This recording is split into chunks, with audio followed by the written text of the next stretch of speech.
Hi, good afternoon, everyone. I hope I'm audible to all of you. Hi, Pankaj.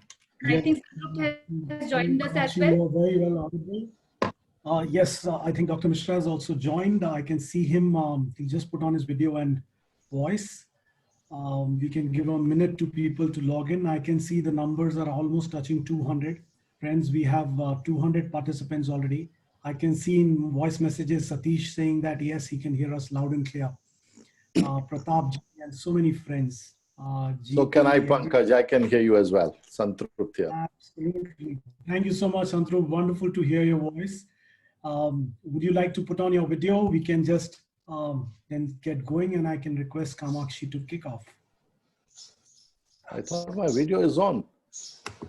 We can't see you, Santrupt. You can't see me? Not yet. On your left corner, Santrupt, at the bottom of the page, you will see a mute and video. Just take your cursor near mute, it will automatically show the video signal. Can the administrator put video for Santrupt on?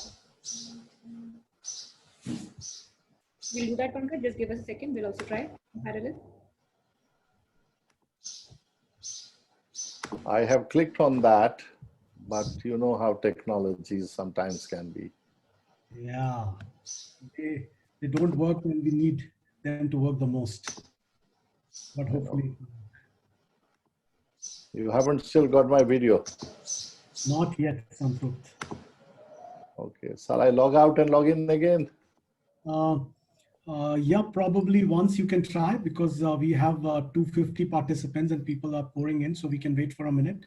Why don't you log out and log in again, Santrupt? Okay, let me try now.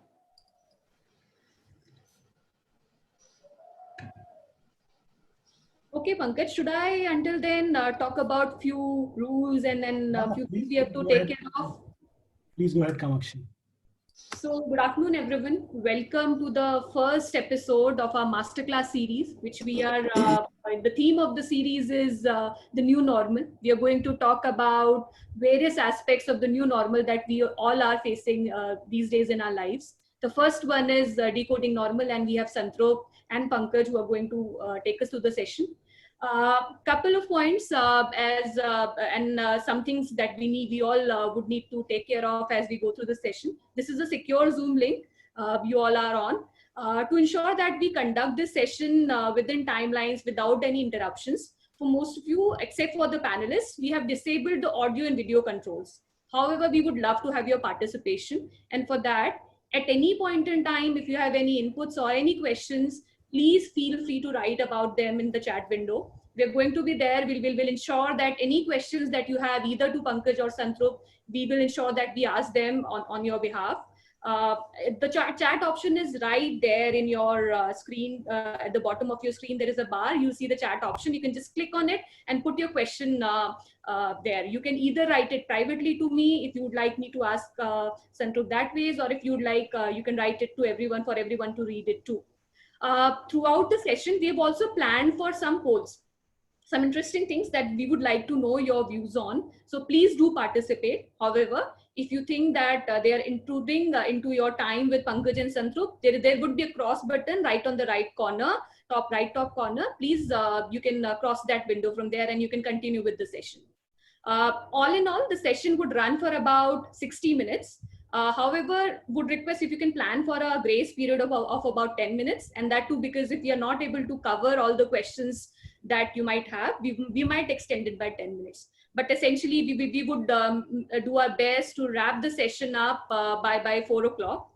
So I think this is it. I would request that by a chance, if you do get when you're speaking, any one of you during the session, please do keep your phones on mute and avoid any background noise that might be there so that the session can run in an uninterrupted manner.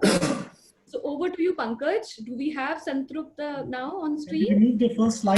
Can you remove the first slide? Yes, Pankaj, we will do that. Just remove the slide, then we check maybe Santrupt's video will come on. Santrupt, we can see your name, but your video is still not on, but we will continue as is in interest of time. We can hear you. Santrupt, go ahead because my video is on, but I don't know why it's not showing me. You know. No problems, no problems. See, we have had your picture already on the slide. I hope you can see us and hear us well, Santrupt. Yes, I can see you, hear you, but I think Zoom has decided since I can't see other people, why should they be seeing me? So. Probably. Santrupt, thank you very much. And friends, all the 300 people that I can see on my bar so far who have logged in, a big namaste to everyone. Thank you so much for joining on this day. I know it's hard for everyone because everyone is busy with web calls and video calls. That's taking us time for us. But we've been thinking and contemplating that in these times, what can we do? And there was one topic that people said that, can we look at all the three facets, which is investors, customers, and employees, and get a conversation around a masterclass which can look at all the three facets in light of productivity, which is the biggest question staring all of us. And we requested Santrupt to please do this masterclass for us. It's a Q&A format. First 20-25 minutes, I'll be having conversation with Santrupt. You can put up your questions as Kamakshi said, following which all the questions that will be there in the panel, chat panel, we'll try and take most of them and answer them as briefly and as succinctly as possible. So friends, that's the context, that's the modus operandi. And Santrupt, you remember about 2 months ago, less than 70 days before, we did How can I forget? Event. Yeah, new code of work research and awards. And we had EY and Economic Times as partners. We celebrated winners and so much happened. But most of the things that Santrupt came out of that are looking like normal today. People talked about using AI, digital tech for running operations. People said we don't need to come to office. People talked about productivity. People talked about leadership. People talked about how hierarchy-less organizations will operate. It suddenly appears that in less than 70 days, those awards, if we were to do today, will not be relevant because that has become a new normal. Every organization is operating like that. We've never seen this kind of massive change. So Santrupt, in your career, you've been there, you've seen all of it. Friends, Dr. Misra needs no introduction, but you know, he's the CEO of Birla Carbon Black. He's the director of chemical fertilizers, insulators for Aditya Birla Group. He's the group head of HR for Aditya Birla Group. He's an independent director of ONGC and so many roles that Santrupt has been playing. Santrupt, you're almost like a face for HR globally and especially when it comes to India and Asia. So Santrupt, with 300 plus participants that are there as of now from India, Singapore, Malaysia that I can see of, and many of your friends and our friends who are there on the call, we would love to hear from you, your view on this whole situation. Over to you, Santrupt. Thank you, Pankaj. Thank you, friends at PeopleStrong, and thank you everyone for joining. I apologize that perhaps you can't see me as I can't see you. So therefore we are even. But it's so wonderful to be connected with so many friends and colleagues and new friends from around India and different parts of Asia, perhaps, I don't know, beyond. It's a very interesting time when we are having this conversation and when everyone is thinking that and perhaps believing that someone somewhere perhaps knows something about what the heck is going on. But looks like nobody knows the entire picture. Nobody knows the truth really about many things happening. So as I was thinking about this scenario, there are two descriptions come to my mind. One is the 1966 Clint Eastwood starrer called The Good, the Bad, and the Ugly. And the other one comes to my mind is that famous investment advisor called Mark Faber. His website called Doom, Gloom, and Boom. And I believe that all the three kind of factors or descriptions are correct, given that there is an infodemic along with the pandemic. It makes it very hard to separate facts from fiction. And on top of that, we have a crisis fatigue, being confined to home, and therefore often one is frazzled to figure out what exactly is going on. But to quickly summarize, I think few things happening around the world tell us what is going on. On one side, we find that oil prices hit negative numbers yesterday. The WTI was selling at minus $37, which means if you take oil from me, I'll pay you $37 per barrel to take it off my hand. Second, we read about that Richard Branson put up his own British Virgin Atlantic Island home as a mortgage to raise money to support his business, including the most likely going bankrupt Virgin Australia airline. We read about the fact that Jerome Powell, the chairman of US Federal Reserves, postponed or skipped his release of economic forecast because he believed that perhaps giving a forecast at this time would give no more clarity than what people already have or do not have. Similarly, if you looked at the major US banks, their kind of NPA assessments currently for this quarter, they stood somewhere around $24 odd billion of the major US banks alone for one quarter. And on many counts, if you look at, we are talking about a situation where the human cost and the economic cost both are going to be enormous. Some estimates talk about global GDP getting impacted to the tune of $10 trillion on account of what's going on. Obviously, we all know demand and consumption has collapsed. There are differential regional impact, different parts of the world experiencing it differently. Some African leaders have said that it may take generations for Africa to revive, which is a frightening prospect. The sectoral impact has been different. As you know, airline hospitality has been completely dead, but perhaps home entertainment, home health care, several of those kind of businesses are doing reasonably well. Human plight has been enormous on migrant labor, children, senior citizens, people who are in the fringes of our economies. And these are all perhaps known realities that we have experienced. But there are unknowns. The questions that you, I, all of us are asking, economists are asking, policymakers and governments are asking, what is likely to happen to jobs and employment going forward? What's going to happen to salaries, purchasing power, household income, household finances, their balance sheet? Whether the recovery would be a V-shaped, U-shaped, L-shaped, W-shaped. And somebody recently in Twitter came up, said, would it be the sign of a square root? A little uptick, then deep down, and again an uptick. So, you know, people are using their imagination, as you can see from home. And the most important thing about this is we have been priding that last few years, we have been able to pull about 200 million Indians out of poverty, above the poverty line. And today, we are at a situation where perhaps we may again get back to 100 million people below the poverty line, again, unless we do something enough soon enough. But having said all of that, I would also say that we should not focus only on the doom and the gloom part of this crisis or the bad and the ugly part of this crisis. I think there's something good has also happened. And let me quickly capture a few good things. The governments have responded in whatever way they could. Private government collaboration has happened. Many government processes, systems have got stress tests. For example, in India, perhaps the railways have become more efficient in carrying freight than ever before in their lifetime. So there are good things that are happening. In industry, perhaps there is a lot of innovation happening. The other day, a colleague of mine described about an air conditioning company, how his air conditioner broke down. And he sent an SMS and he received a reply and a video, and DIY video he followed to repair his air conditioner. And this was a company not perhaps known so much for its standards, but had taken the digital route to provide customer support to fix things. Between industry, employers, collaboration has grown, technology adoption has grown by industry. These are good things that have happened. At individual level, people have got time with their family, have perhaps become more health conscious, taking care of health. Work from home has enabled them to adopt new technology. And if you look at community, I think a lot of community spirit has grown, the spirit of giving, support, help has all happened.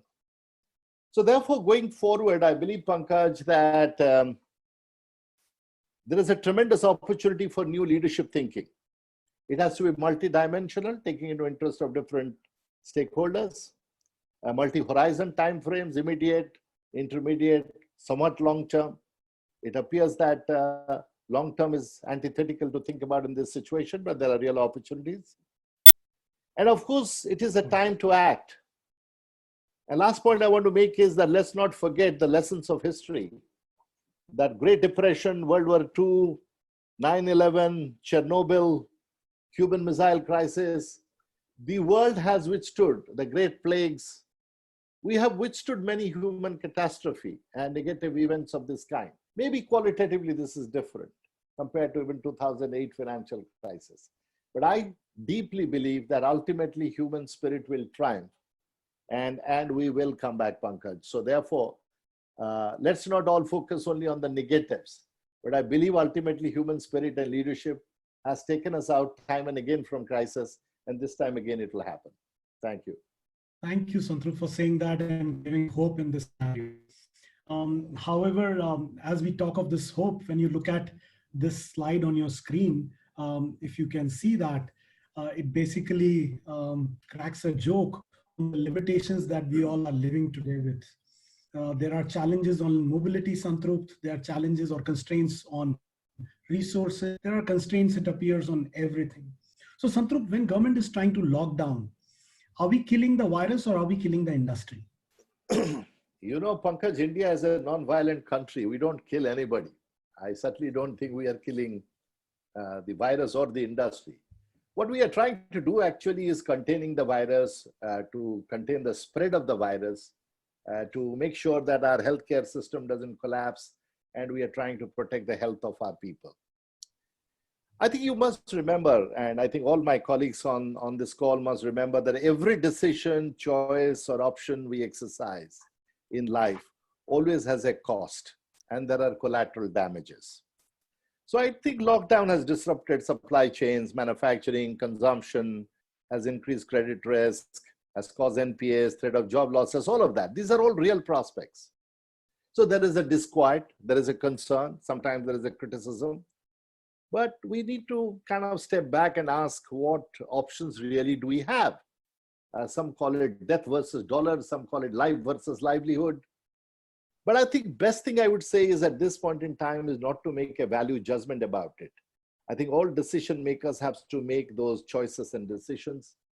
I have a very good friend who was a police commissioner of Mumbai. He had told me a very interesting thing once. He said, for doing the same thing, I can get a police medal. And for doing the exactly same thing, I can go to jail. So the same action in two contexts could get me two different results. I think that is the burden of leadership, you know. It is good to have shades of view, like you asked me, saying, are we killing the industry or killing the virus? There needs to be points of view. We must share it. Leaders must listen to it. But I think it will be wrong to believe whether one perspective right or another is wrong. I believe whatever is necessary at that point in time, keeping an overall interest in mind, we have to, in a balanced and nuanced way, keep on making our choices. Thank you, Santrupt. Thank you for saying that. Santrupt, what about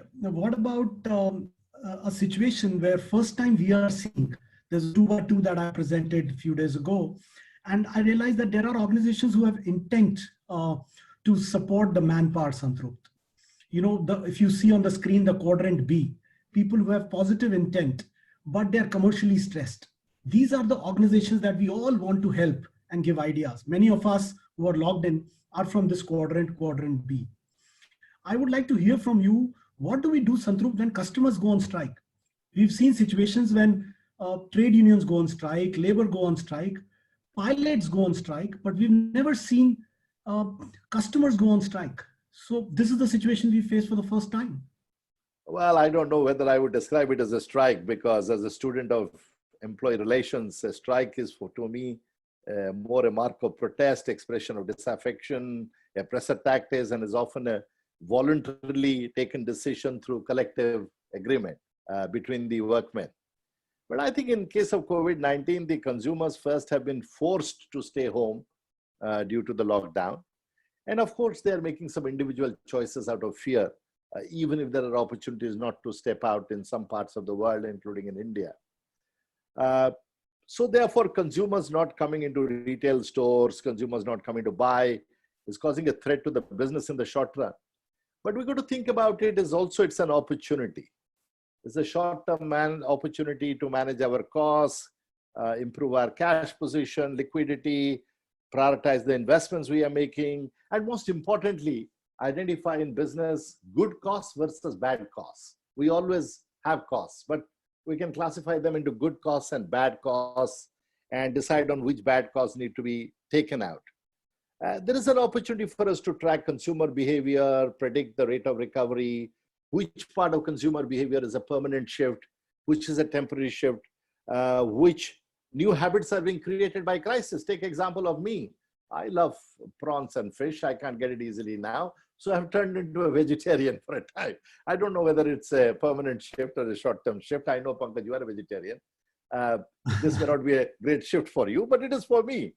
So I think it is a good time to do recovery planning, where to go digital, where to bring down the number of features in our product list and in electronic, which people can afford. Because obviously one thing going to happen is that the purchasing power is going to reduce.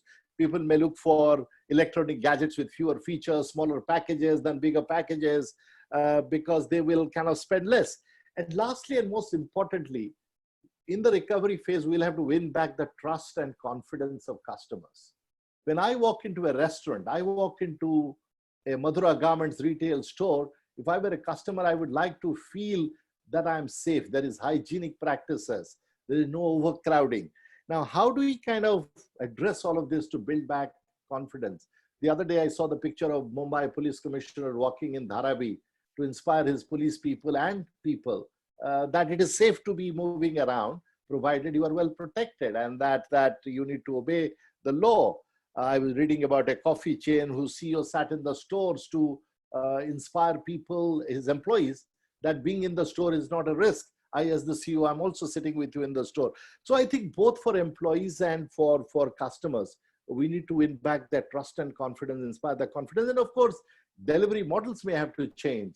I received a humorous WhatsApp the other day where a drone was delivering a bottle of Jack Daniel's whiskey to somebody's balcony somewhere. So maybe, who knows, that many products through drones may have to be delivered. So I think there's a great opportunity to rethink our business model and innovation, think about customer behavior. And I think we can convert that into good business proposition. So let's not look at the strike as a kind of a catastrophe for us. So Santrupt, we've talked about an organization perspective. What about from an HR perspective, where the big question being asked from HR departments on productivity? And all of us are thinking, how do we, and we've been fascinated with performance management. So is the time has come that we take a shift, a typical annual performance cycles where there were 9x9s to something which is very quick, succinct, weekly, monthly, quarterly trackers, where tasks can be allocated, which is very, very productivity centric. So do you see or anticipate a shift from performance management system to productivity management systems? Well, I think, first of all, I think in this downturn, everybody needs to be focused on productivity. There's no two ways about it. Capital productivity, people productivity, technology productivity, and any investment that you make, learning, training on every productivity. I think productivity would be our way to recover faster. So therefore, if productivity is going to be one of your paths to recovery, it is important to know what productivity means for you and how to target measurement of that and how to keep track of it. So I think, first of all, we need to redefine productivity. Historically, we have always redefined productivity in quantitative delivery terms, but maybe productivity now might mean agility, might mean speed, might mean rapid innovation for customers. So therefore, what is productivity? People need to define. And obviously, if productivity is the method to recovery, there will be all kinds of local initiatives and innovation around productivity in different parts of the organization. There could be hundreds of them, thousands of them, like the good old suggestion schemes we used to have, or good old, let's say Kaizen schemes we used to have. So if those kind of multiple kind of productivity initiatives that were launched, then you need a more efficient system to track it. Now, does that make necessarily annual appraisal relevant? Maybe, may not be. But certainly it needs to be supplemented with more closer, faster, real-time, shorter time frame tracking, which some of your technologies have brought in, or other technologies may be available there. So I would think that one mistake in HR community we have made always to equate performance management system with performance appraisal or evaluation. I think if that conceptual clarity we can kind of have, then I think that confusion will not be there, because performance management is a broader framework of doing many things that could start even include role clarity to many other things, approaches to collaboration and all of that. But sometimes we have got stuck with performance appraisal as the only element of performance management. So no, absolutely well said, Santrupt. So I'll ask one more question before I move forward, but people can see one example of productivity which is shown on the screen, and they can check out details on zippy.co. But coming back to the question, Santrupt, when this productivity maze we are trying to answer, investors are asking one question that, okay, most of the startups are deploying these, what you see on the screen. They are saying, okay, we'll have mobile-based systems, we'll track our tasks, we'll track our productivity, it'll be collaboration. But Santrupt, very candidly, investors for a long time have spent money on buying customers. You know that. The e-commerce industry is a perfect example, and nothing wrong in it. Probably it was required or it is required. But in COVID times, do you think, Santrupt, that investors will continue to invest for buying customers, or they will move that capital to grow the people in the company? So I think, first of all, let's understand that what gets measured gets done, and we have always done it. So for a long time in e-commerce industry, perhaps the valuations were more top line driven. That's right. And therefore everybody kind of invested to get the top line growing, more consumers coming in, and one way to attract them was kind of selling things comparatively cheaper. But I think there were certain events happened that, for example, the famous WeWork IPO issue that came in. After that, things have started changing. That people are equally concerned now, investors, about profitability, because private capital is becoming more expensive, becoming more selective, and private capital is also asking, are these business models sustainable? Therefore, there is a shift that is happening already. So therefore, e-commerce companies will need to be more consumer driven. They need to get closer to the ultimate consumer and create better service and experience for the consumer. And if those things do not happen, I believe investors will push for restructuring of the sector, M&A activities, and also with this change of COVID-19, we're forgetting one thing, that consumers' mindset might shift from bargain hunting to look for better experience, safe experience, and consumers may not be hesitant to pay a premium or a right price. And when that kind of shift of consumer happens, then perhaps investors will not look at top line chasing. They would say, okay, are you more sustainable? Are you more profitable? But I think even in the older system or the existing system, I think there was fair amount of investment that was happening into people development. I think people development remains important in all situations. And I think going forward, what COVID-19 will do is perhaps change the business models and the basis of competition. And therefore, maybe there will be need for newer skills that we all need to adapt. Like, for example, selling always mean in the past that you appear in front of your customer or a new prospect. Today, you have to do it more remotely.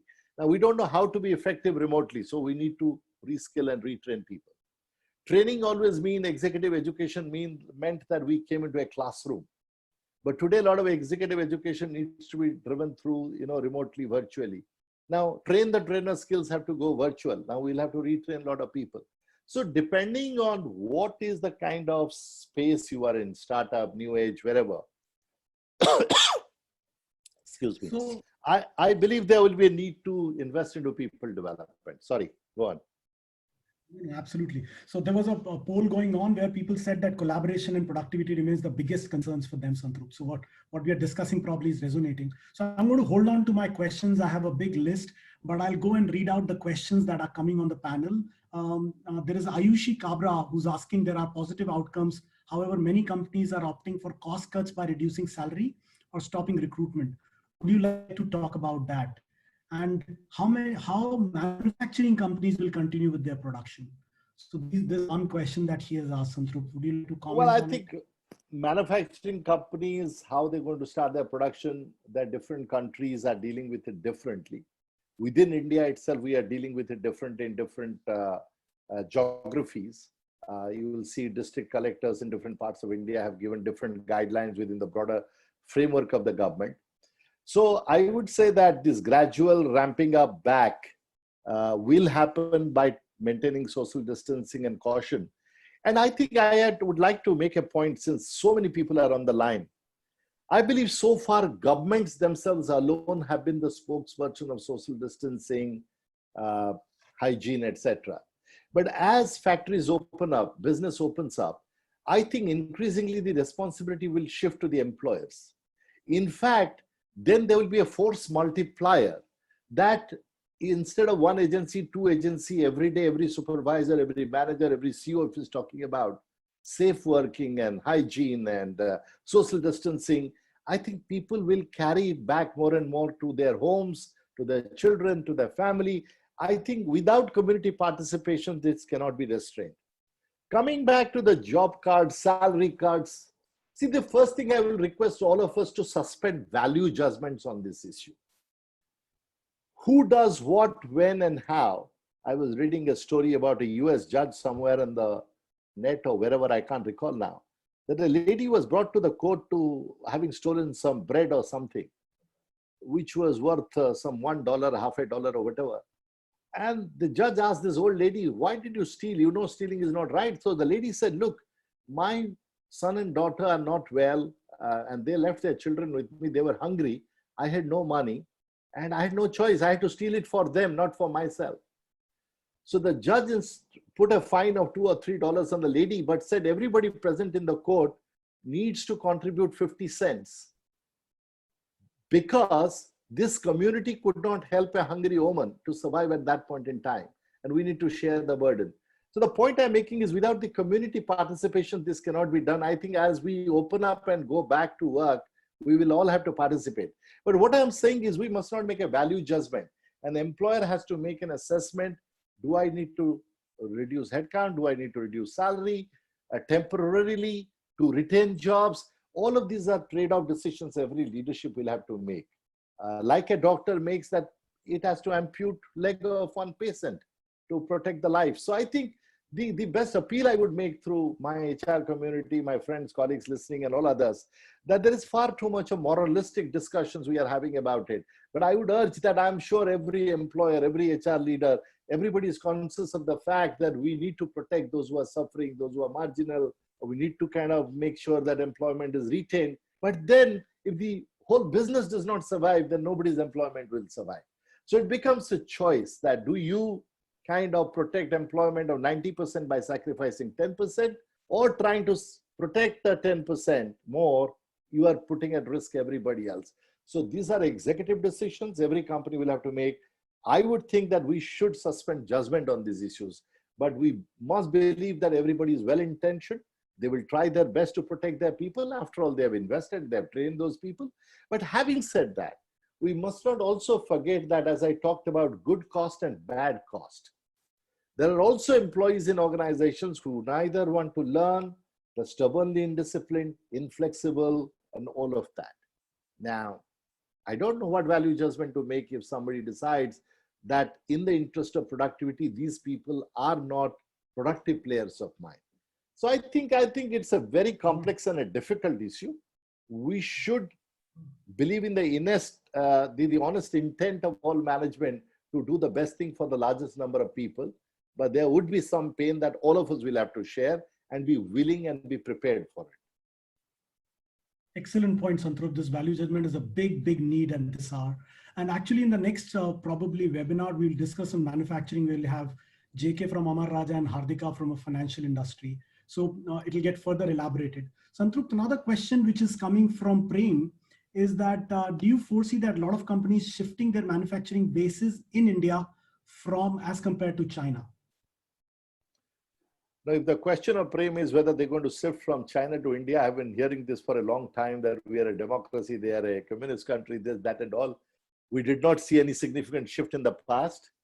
Could it happen now? But do not forget that as we speak on this subject, there are several countries are competing. If at all there is such an imaginary Chinese piece of business shifting out, there is Vietnam, there is Bangladesh, there is South Korea.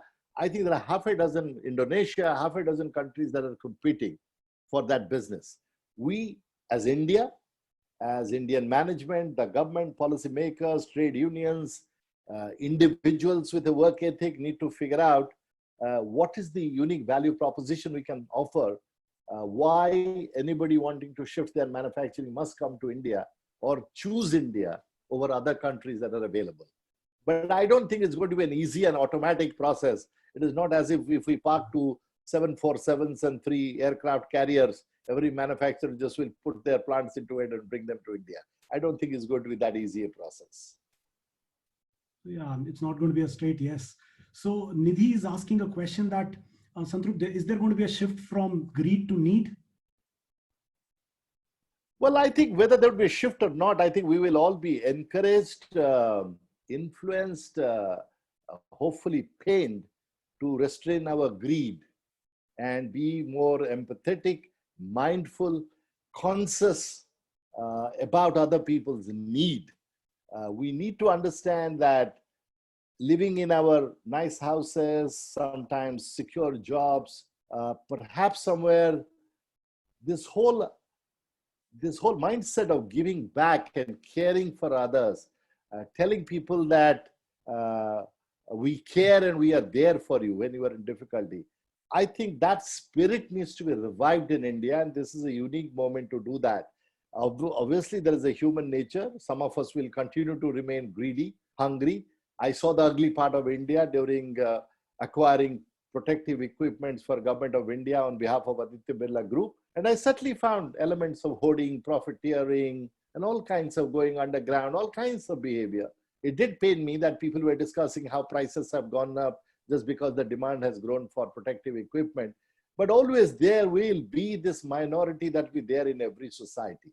But the question for each one of us individually to decide is, would we get influenced by the minority, wrong kind of examples, or would we get inspired by what our education taught us, what our parents taught us, grandfather parents taught us, and what has been the legacy of India, the philosophy and history of India, to stand by the poor, the needy, the greedy, the destitute, the hunger-stricken.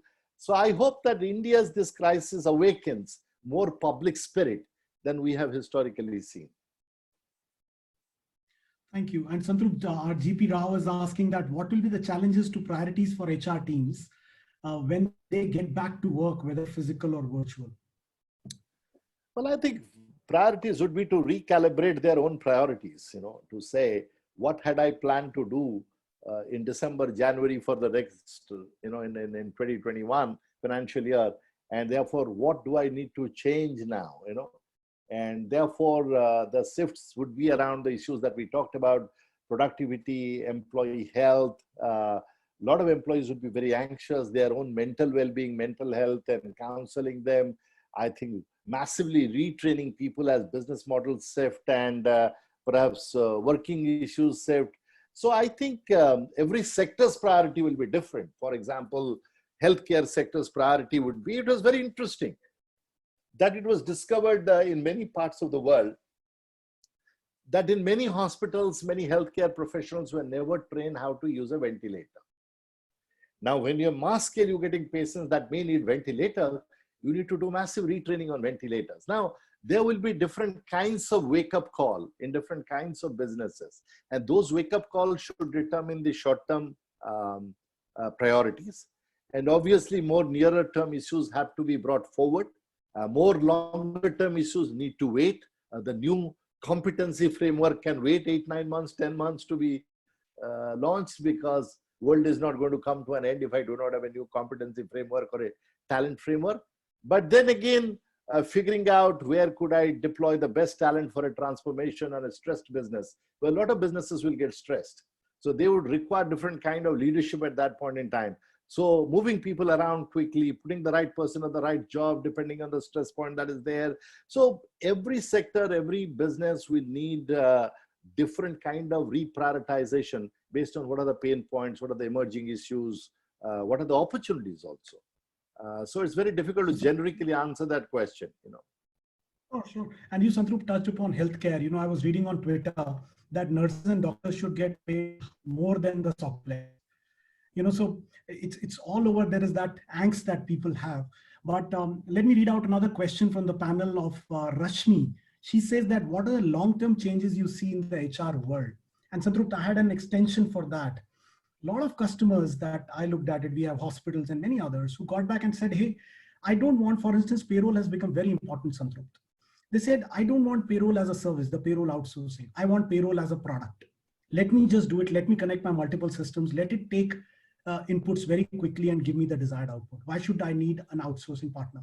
So do you see these fundamental shifts that HR has lived, or any other changes that you would like to comment?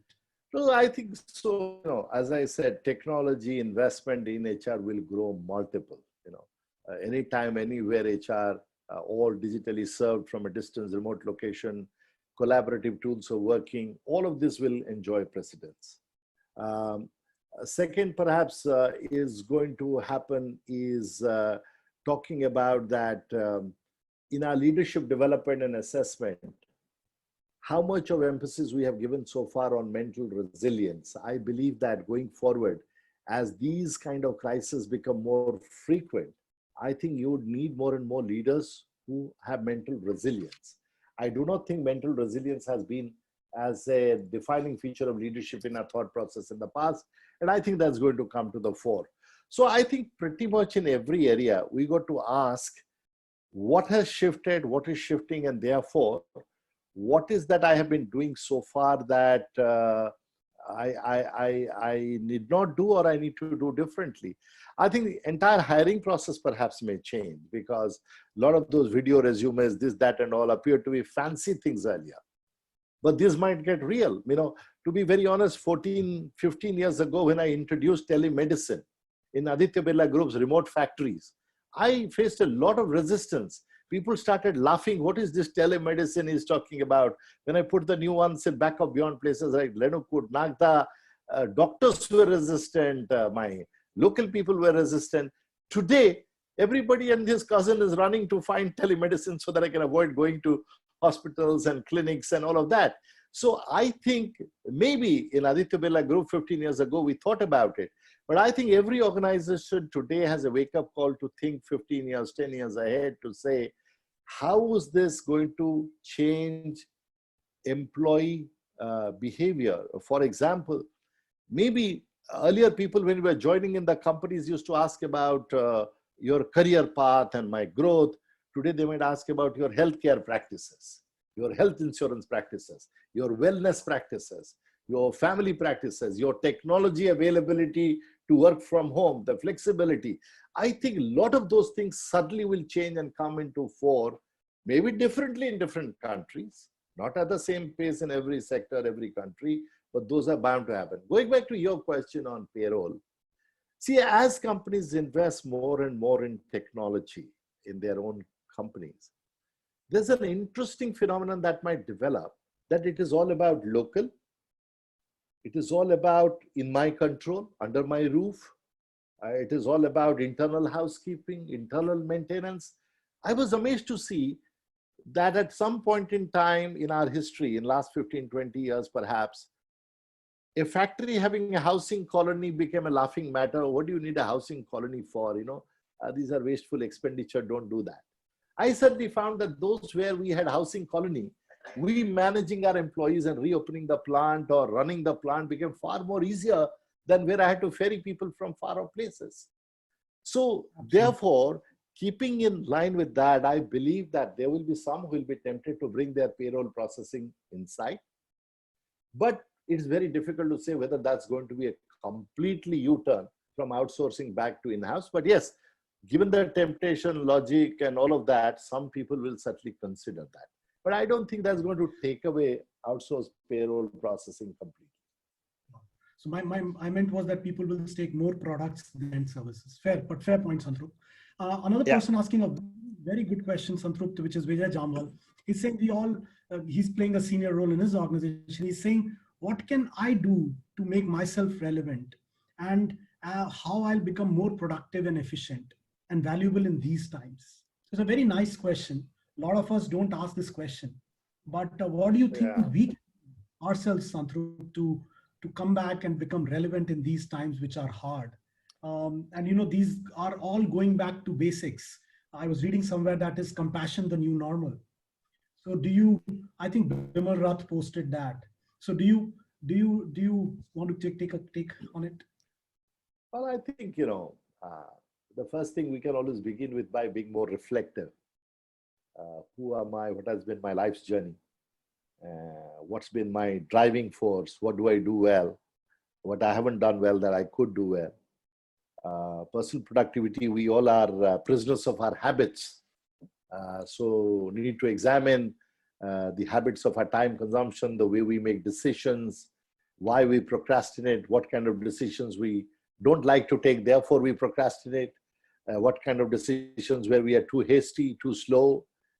I think the starting point of all of that to make us more relevant will be reflection and a deeper reflection. Reaching out to colleagues and friends to perhaps at this point in time help us. There is a colleague who is a self-employed, very well-known HR person, I don't want to name. He called me a few days ago, 2-3 days ago in the evening, asking me, hey, I'm rethinking about myself now. This was my business model. This is what I was doing. What do you think I could do differently? I gave him a suggestion which he had never thought about. So he told me, oh, I never had thought about doing something like that. But I think I do this. These are competencies I have. So I think personal reflection and reaching out to good friends and colleagues to have a dialogue about your dilemma. I think one of the things this crisis tells us that the age of Lone Ranger is over. You talked about collaboration in your survey. I think therefore collaborating even at personal level is a great way of enhancing productivity. And we need to all understand that. And that's going to be a critical differentiator. So I've always been a believer of being reflective. And I think that's the starting point of all reformative improvement journey, I think. Fair point, Santrupt. I think going in is not going to be easy, but probably we'll all have to develop, and that will give us the way out. Rohit is asking the question, what should be the immediate elements for HR to focus in these times? I think this is coming from different perspectives. So people are asking, what are the 2 or 3 things that probably HR? Well, I think flowing from your business strategy, as I said, cash, cost, liquidity. So for that, you have to ask in your HR process, what all things you are doing today that was nice to do, or was it necessary to do? So focus on what is necessary to do, postpone, delay, cancel, drop what was nice to do. Because right now is the basics, what is necessary, urgent, here and now, that's becoming important.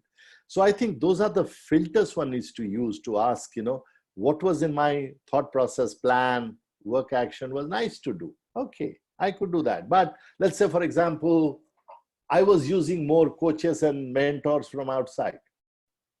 And maybe could I therefore rapidly and quickly develop coaches and mentors within to do it, because that will lead to some cash, some liquidity left with the organization. But if you are cash flush, you have no worries. And I hope with God's grace that tribe grows, and good luck if you have that situation. Then you can always have the luxury of doing whatever you want to do. Imagine if Richard Branson puts his own personal resort island on mortgage to raise money to defend his company.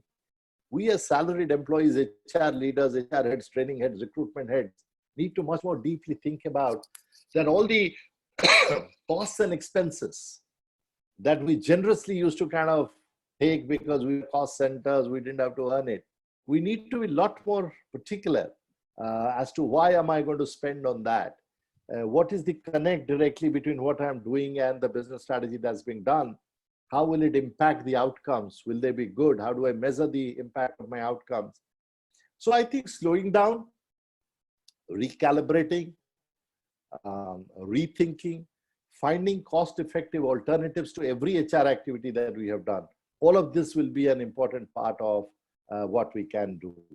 I can't comment because individual companies and sectors will have to think about it differently. Of course. And what about gigs, Santrupt? Do you think the gig work, not having full-time people, but people available on call, where you can manage outcomes and performance, is that going to be a norm, or we will continue to have full-time workforces? So there are, I don't know if you can hear me. Can you hear me? Yes, we can hear you, Santrupt. Yes, we can hear you. Okay. Yes, we can hear you. Pankaj, you are breaking up, so I wonder whether you can hear me. Now, see, there are different scenarios. If a lot of downsizing happens, God forbid, given deep economic recession, which is already there and hopefully doesn't degenerate into a deflation, as economists call it. But we are already into a recession. How deep it will be, we do not know. If a lot of people, God forbid, lose their jobs in the formal sector, obviously they will become a part of the gig workforce automatically. And all of them will actively, therefore, search for work assignment. Many of them will be highly experienced. And a lot of the time, companies will also get tempted that because I've got an experienced resource, I've got this job to be done, can I get that done from this gig resource rather than, doing it any other way? So that may lead to utilization. But there may not be a deliberate shift from downsizing organization to rely on a gig workforce. But because you downsize and there is a gig workforce available, the utilization may go up. So the cause-effect relations will not be there necessarily, that or a deliberateness will not be there, that you will downsize to use gig workforce, but because you have downsized and you still may have some need for occasional work, specialist work, etc., and there is experience available in the gig workforce, you may rely on that. So that may happen. Sure. Thank you, Santrupt. And Santrupt, one question is coming from Ashish Shah is, how do we protect our cash, still keep paying people and incur losses? So I think that's where the affordability issue comes. Everybody will have to think about up what extent, you can go on paying people without jeopardizing your existence. There will be a time when your ability to sustain will come under question. And obviously that time it will be dry up. Now, who can do to what extent would depend on their own cash position, their debt position. Don't forget that global companies in the world today are carrying a debt burden of $12 trillion. $12 trillion, big companies in the world.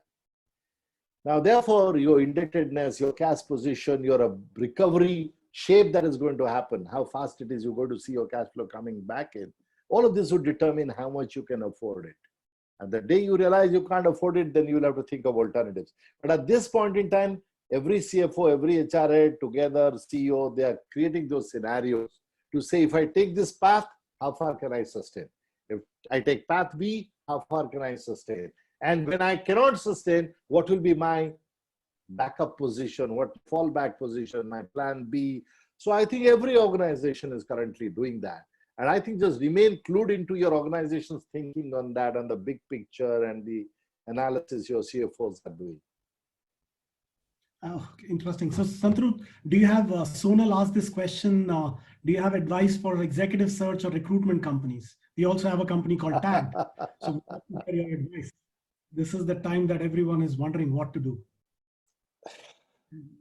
And as I said, I think many search companies will have to think of redefining their business model and may have to quickly reposition their service as something else because, whether it is executive transition coaches or it is, let's say, for example, assessment for talent management or for that matter, maybe trauma counseling, maybe, like brand extension, you got to do extensions of your capabilities and think of other business and revenue models that are possible, rather than, kind of reducing your dependence on pure search alone. I think those of search firms who can quickly work around this perhaps will be better off asking themselves which kind of capability extensions they can monetize, so to speak, and do they have monetizable capabilities that they quickly do. Let us say, for example, producing industry reports, for example, on talent, and maybe selling it. You see a lot of market research data is sold, a lot of compensation data is sold, whether there's a talent data you can think about to sell it, creating talent prospecting report or industry talent situation report. I don't think many search firms have produced sellable reports of this kind. There are reports on carbon black garments, tires. There are reports on compensation. Why can't there be sellable reports on talent, for example? That's a market opportunity that we can explore and do it differently. I hope I can send a bill to Sonal for doing this. So very interesting. And Santrupt, we have just 5 minutes. So very quick answer. So JK is asking for Amara Raja that what are the attitudes and behavior changes that you foresee, Santrupt, in leaders post-COVID? So do you see fundamental shift in the attitudes and behaviors of people? I think there will be more mindfulness, more empathy, because all have been shocked out of their existence. Some have been separated from family. Some have perhaps looking at their entire businesses getting wiped out. So I think there is a different philosophical outlook to life that is coming. Whether it will be sustainable, will remain long, or as economy bounces, some people will move back to the old ways. But with some, it will remain, because this has been a life-changing experience. All those who are on the other side of 50, like me, perhaps in our lifetime, we have not seen anything as deep, confined to your home for a month and, not being able to go anywhere. I think this is unprecedented. I think this is going to deep down touch all of us in different ways, but it depends on different individuals, how they will get touched by it. So very quick one, coming in, what are you thinking of, job cut or salary cut in Aditya Birla Group, asks Priya Ranjan Kumar. So far, we have not announced any salary cut or job cut. Rather, we have honored all the offers that we made on campuses. We have decided certainly not to give increment this year. Even those who have earned whatever variable pay, we are giving it to them. We have not stopped that. Though not many of them have earned the variable pay. Out of 14, 15 businesses, perhaps 8 or 9 have earned, 5, 6 have not earned. So that is our situation as of now. We have certainly said internally that we will look at evolving situation to decide further if we need to take any other steps. So, but as of today, this is our declared position, and we have announced it in the group. Thank you, Santrupt. I think we are coming to the close. Very quick one question from Deepak, that a lot of labor has gone back to native place. Still be shortage of labor in manufacturing. Any suggestions how to go about it? Well, I suspect that this is going to be a challenge in many industrial pockets. We'll have to find what kind of labor you need. If it is skilled labor, you have a challenge, you won't get it. Unskilled, you may find another source. But I do find that if there's a outsourced boiler attendant, and boiler attendant requires a certificate to commission the boiler, that he is a certified boiler operator. And if that was outsourced and he was a migrant labor, he has left, you may not immediately get one.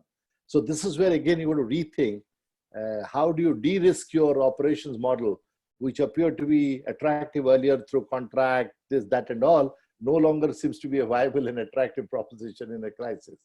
So everybody will rethink those experiences and go back to drawing board again to think about the staffing, their workforce planning, training, and everything.